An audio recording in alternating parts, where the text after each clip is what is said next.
Smell that? No? Well, thousands of people who get their water from Lake Allatoona have, not when they're at the lake, but in their drinking water. So we wanted to find out what stinks. Moldy, earthy, musty, dirty. That sounds gross. It probably tastes even worse. You smell it, you taste it, and it's not pleasant. But what is it? 2-methyl isobernyl. What? And? Geosmin. Geosmin. Glenn Page is the general manager of the Cobb-Marietta Water Authority.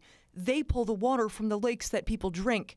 He says geosmin and MIB are organic compounds that increase as the lake level drops and the water temperature rises, causing that earthy smell. When you eat a beet, that earthy taste that a beet has is geosmin and MIB. Page says they're stinky, but not necessarily bad. It's a bad actor for our business because we're having to apologize to our customers because we can't get in front of it. We can't do anything about that. They actually try and sniff the problem out themselves every year before people complain. They have people stationed at different parts of the lake who smell the water every day as part of their job. It's not their whole job. It's something they do every day. The point is they're trying, but he says they don't have the technology to stop the stink.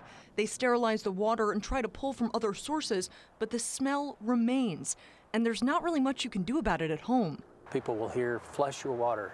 This is one time that flushing's not going to help. You'll just be wasting water. The good news is the smell in the drinking water is already starting to go away. They say they're hopeful by next week, people won't be able to smell anything at all.